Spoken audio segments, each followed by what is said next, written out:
ዝም ብሎ ሰክቶ የሚወጣ እኮ ነው ያለው ቲጂዬ። እሷ ምንም ዝግጁ ሳትሆን ይሰካል፣ ይጨርሳል፣ ይወጣል። እሷ ግን አልተደሰተችም። ለሴክስ ምን አይነት እንትን ነው የሚኖራት? ቾር ነው የሚሆንባት ወይም ደግሞ ስራ ነው ለሷ። አሁን እንደ ዕቃ ማጠብ ነው በቃ።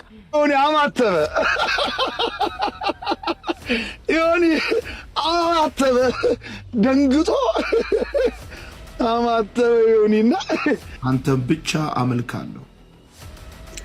አንተን ብቻና እናትን ቅድስት ድንግል ማርያምን አመልካለሁ። ቅድስት ድንግል ማርያምን አመልካለሁ። በቅድስት ድንግል ማርያም ለዘላለም እኖራለሁ። ለቅድስት ድንግል ማርያም እሞታለሁ። ኢየሱስን አሰብኩም ወንጌልን አሰብኩም ለሚሉ መልስ እንዲሁ በእመቤቴን ትወዳታለህ? እመቤቴ የምትወዳት ከሆነ ልገዝት ነው ዛሬ በእመቤቴ ለ50 ሰው ሼር አድርግልኝ። በእመቤቴ ይያለ ቪዲዮ 1 ደቂቃ ከ30 ሰከንድ አዳምጥ። ጌታን ብትቀበል እዚሁ እነ ኮኪ እያሉ እኔም እያለው እኔ ምለውን ከኔ ጋር ብለህ ጌታን ብትቀበል በጣም ደስ ይለኛል። ለእኔም ታላቅ ደስታ ይሆናል፣ በሰማይም ታላቅ ደስታ ይሆናል። እኔ ምን ዮናታን አልመጣሉ እንዴ? ኦርቶዶክሶቹ ከነማዕተባቸው መልካም ወጣት አልመጣም አሉ። ማዕተብ አንበጥስም፣ ድንግል ማርያምን አንተውም፣ ሃይማኖት አንክድም አሉ። ወልድኪ ነፍሳተ ሶባራየኪ በእሳተ ኩነኔ ዘሃሙ ማርያም ትብሊ በንቲ አዎሙ። ኢየሱስን አሰብኩም ወንጌልን አሰብኩም ለሚሉ መልስ እንዲሁ በእመቤቴን ትወዳታለህ? እመቤቴ የምትወዳት ከሆነ ልገዝት ነው ዛሬ በእመቤቴ ለ50 ሰው ሼር አድርግልኝ። በእመቤቴ ይያለ ቪዲዮ 1 ደቂቃ ከ30 ሰከንድ አዳምጥ።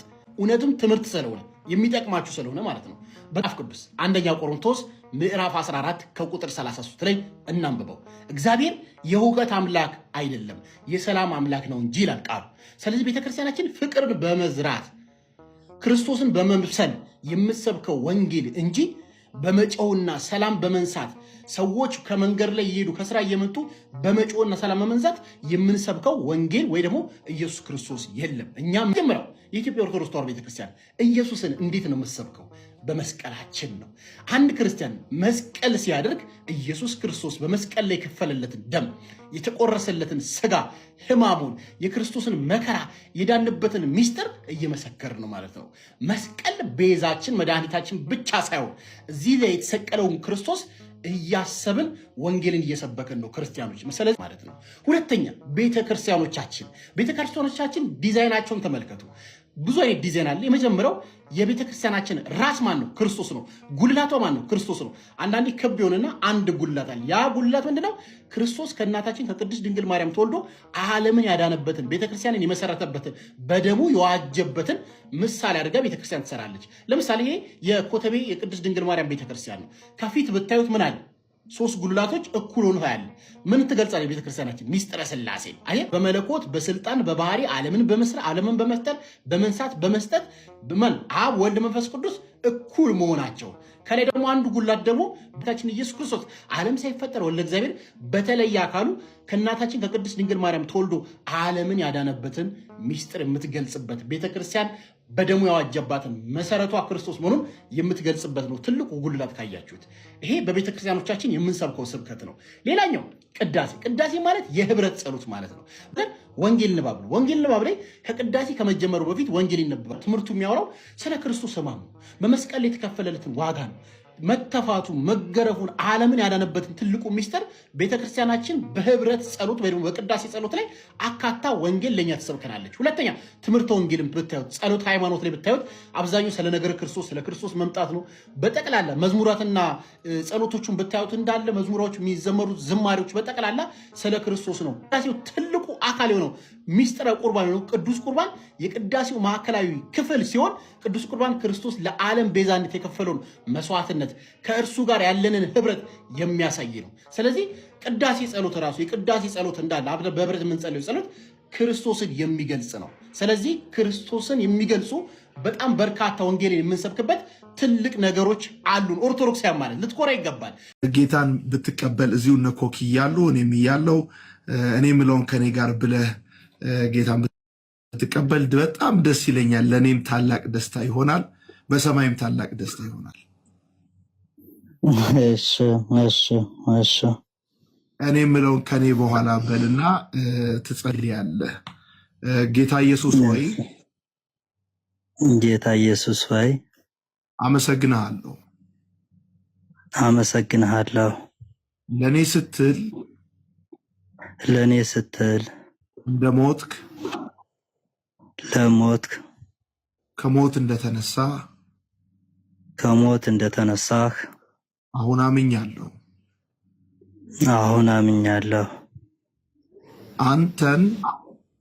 አንተን የህይወቴ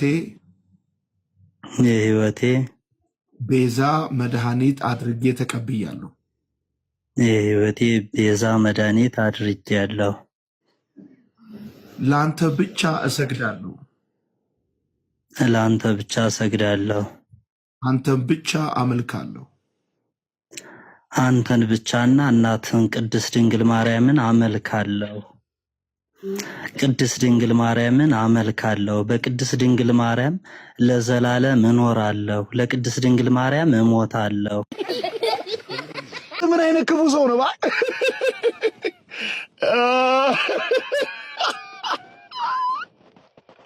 ይህን ቪዲዮ ሼር፣ ኮፒ ሊንክ፣ ሪፖስት አድርጉ።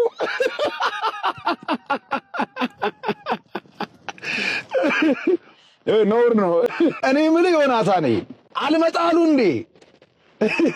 ኦርቶዶክሶቹ ከነ ማዕተባቸው መልካም ወጣት አልመጣም አሉ። ማዕተብ አንበጥስም፣ ድንግል ማርያምን አንተውም፣ ሃይማኖት አንክድም አሉ።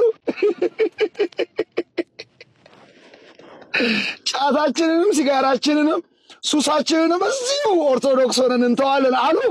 እንዴት አንተን የሚያክል ትልቅ በቲክቶክ መጥቶ ነፍስ የለም አልኩ። ይሄ ልጅ አላውቀውም። የምታውቁ ሰዎች ካላችሁ ኮሜንት ላይ ጻፉልኝ። ይሄ ልጅ ሁለት ነገር ገምታለሁ። አንደኛ ኦርቶዶክስ ላይሆን ይችላል። ራሳቸው ግባና ጌታ ኢየሱስን እቀበላለሁ በልና መጨረሻ ላይ ድንግል ማርያምን አመልካለሁ፣ ለእሷ እገዛለሁ፣ ከእሷ ጋር እሞታለሁ ምናምን ብለህ ተናገር። የኦርቶዶክሳን አስተምሮ ይሄ ነው እንዲባል ተመካክራችሁ ገብቶ ሊሆን ይችላል። ደግሞ ኦርቶዶክስ ከሆነ ልጅ ጀግና ነው። እንዲህ ነው የሚያላግጡባችሁ፣ እንዲህ ነው ሰው የሚያሾፍባችሁ፣ እንዲህ ነው ሰው የሚቀልድባችሁ። ለማንኛውም እቺ ቅድስት ቤተ ክርስቲያን ኢየሱስ ክርስቶስ ትላንትናም አምላኳ ነው፣ ዛሬም ጌቷ ነው፣ ለዘላለምም ኤልሻዳይ አዶናይ የሆነ አምላኳ ነው። ከዚህ ውጭ አምላክ አናውቅም። እና በእናንተ በሳቅ ልገሉን እኮ ነው። አላይታችኋል። ዋላይ የሆነ አማተበ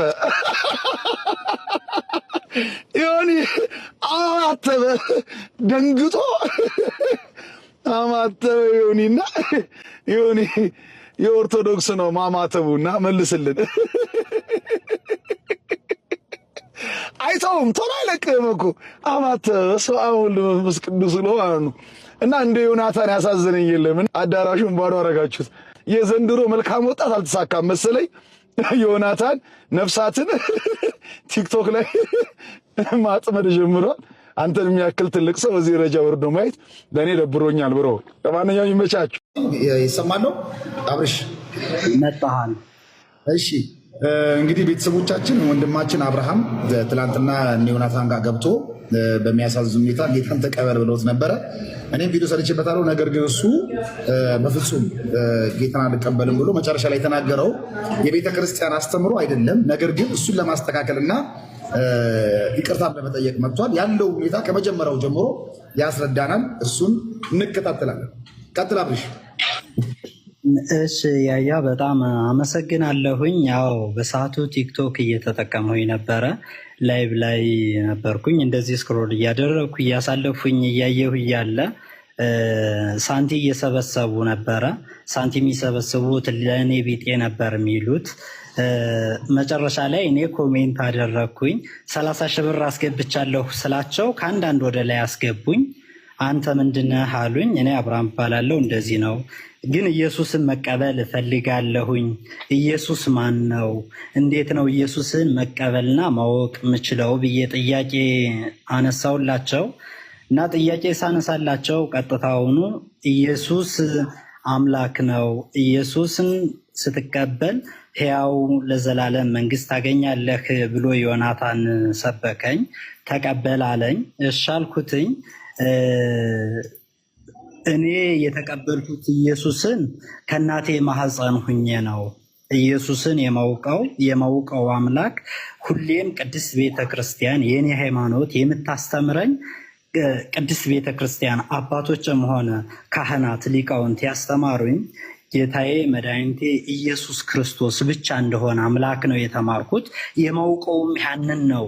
ነገር ግን ቅድስት ድንግል ማርያም የአምላክ እናት እንደሆነች አውቃለሁኝ። እናቱን ክጄ ጌታዬን መድኃኒቴን ኢየሱስ ክርስቶስን ላውቀው አልችልምና እናቱን አክብሬ ጌታዬንም መድኃኒቴንም ኢየሱስ ክርስቶስ አንዱን አምላኬንም አመልከዋለሁ ለማለት ነው እኔ የፈለግኩትኝ። በሰዓቱ አገላለጽ ትክክል አልነበርኩም። ተደናግጬም ነበረ። መደናገጥም ብቻም አይደለም ያስወጡኛል ብዬ ፈርቼ ነበረ በሰዓቱ። እንደዚህ አይነት ነገር ነው። በዚያው ልክ እኔ በሃይማኖቴ ጠለቅ ያልኩ እውቀት የለኝም። መማር እፈልጋለሁ፣ ማወቅ እፈልጋለሁ። ግን እውቀት የለኝም ማለት የቅድስት ድንግል ማርያም ክብርን አላውቅም ማለት አይደለም። የጌታዬን የመድኃኒቴን የኢየሱስ ክርስቶስን አምላክነት አላውቅም ማለት አይደለም እና በሰዓቱ ታች ላይ ያላችሁ ቅድስት ድንግል ማርያምን እንደ አምላክ ያደረግኩበት አመልካታለሁ ያልኩት በስተት ነው። ማለት የፈለግኩትኝ እኔ እንደዚህ አይነት ነገር ነው። በድንጋጤ ነው። ይቅርታ ጠይቃለሁኝ። ዝም ብሎ ሰክቶ የሚወጣ እኮ ነው ያለው ቲጂዬ። እሷ ምንም ዝግጁ ሳትሆን ይሰካል፣ ይጨርሳል፣ ይወጣል። እሷ ግን አልተደሰተችም። ለሴክስ ምን አይነት እንትን ነው የሚኖራት? ቾር ነው የሚሆንባት፣ ወይም ደግሞ ስራ ነው ለእሷ። አሁን እንደ እቃ ማጠብ ነው በቃ። ቼክ ሊስት ነው። ለባሌ ዛሬ ሴክስ መስጠት አለብኝ፣ እቃ ማጠብ አለብኝ፣ ምግብ መስራት አለብኝ ምናምን ይሆናል። የሆነ ጓጉታ የምትጠብቀው ነገር ራሱ አይሆንም። ለምን እኔ የምለው ግን ማህበረሰቡ ባህል፣ ወግ የሚባሉ ስርዓቶች አሉት አይደል? ወይስ እነዚህ ነገር ቀርተው ነው? ሁለተኛስ እንደዚህ አይነት ቃላቶችን መጠቀም፣ እንደዚህ አይነት ንግግሮችን መናገርስ ምን አይነት ትምህርቶችን ለማስተላለፍ ተፈልጎ ነው? እንግዲህ በይህንን ቪዲዮ ይህን ፕሮግራም በርካታ ሰዎች እንደሚመለከቱት እርግጠኛ ነኝ። ህፃናትም እንዲመለከቱት ይችላሉ። ትላልቅ ሰዎች ዛሬ በህፃናቱ እጅም ስልክ ስላላቸው ብዙ ቴክኖሎጂዎችን ይጠቀማሉና ከእንዲህ አይነት ነገሮች ምንን ለማስተላለፍ ተፈልጎ ነው እንዲህ አይነት ፕሮግራሞች የሚቀርቡት? እንደዚህ አይነት ቃላቶችን ተጠቅመን የምንናገራቸው ነገሮችስ ምንድን ነው? ዛሬ ይህንን የተናገርነው ነገ ከነገ ወዲያ ልጆች ሲኖሩን ወይም ደግሞ ብዙ ጊዜ ካለፈው በኋላ ስንመለከተው እውነት አይቆጨንም? እንደዚህ አይነት ነገሮች እኔ ስላልገባኝ ነው ምን አይነት መልእክቶችን ለማስተላለፍ ተፈልጎ እንደሆነና እንዲህ አይነት ፕሮግራሞች መቅረባቸው፣ እንዲህ አይነት ነገሮች ሰው ጋር ተደራሽ መሆናቸው የሚገኘው ጥቅም ከባህል አንጻር፣ ከወግ አንጻር፣ ከሃይማኖት አንጻር፣ ከኢትዮጵያዊነታችን ከአኗኗራችን አንጻር ሊተላለፉ የተፈለጉ መልእክቶች ምን እንደሆኑ በቻላችሁት አቅም ብታስረዱኝ ደስ ይለኛል። በጣም ግራ ስለገባኝና ከራሴ ጋራ ከፍተኛ ሙግት ስላደረግኩበት ነው።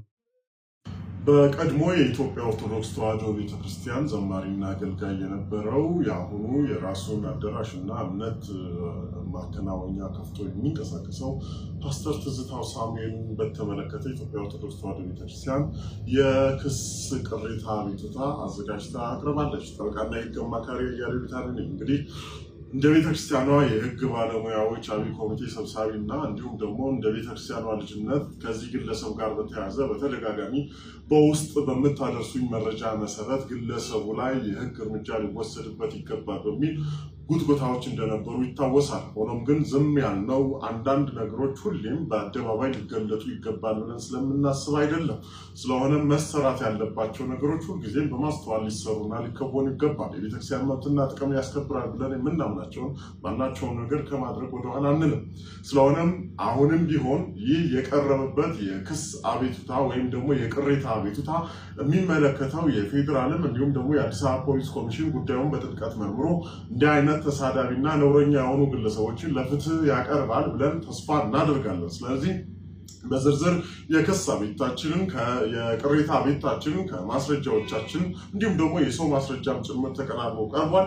ይህ ጉዳይ በዋነኛነት የቤተክርስቲያኗን የሚመለከታት ስለሆነ በእኔ ገጽ ላይ የማስተላልፈው ባይሆንም በቅርቡ ግን ቤተክርስቲያናችን በግልጽ በዚህ ጉዳይ ላይ ያላትን አቋም በሚዲያዋ የምታስተላልፍ መሆኑን በዚህ አጋጣሚ ላሳስብ ወዳለሁ። ነገር ግን ከዚህ ጋር በተያያዘ ግለሰቡ ከሀገር የመውጣት እንቅስቃሴዎች እንዳሉ መረጃዎች የደረሱን ስለሆነ ከዚህ አንጻር በአቅራቢያው ያያችሁት የምታገኙት ግለሰቦች በሙሉ ለፖሊስ ሌላ ምንም አይነት አካላዊ ነገር ውስጥ ሳትገቡ ግለሰቡን ለፖሊስ ሪፖርት በማቅረብ የሚያዝበት ሁኔታ እንድታመቻቹና እንድትተባበሩ በዚህ አጋጣሚ ጥሪያችንን እናቀርባለን ማለት ነው።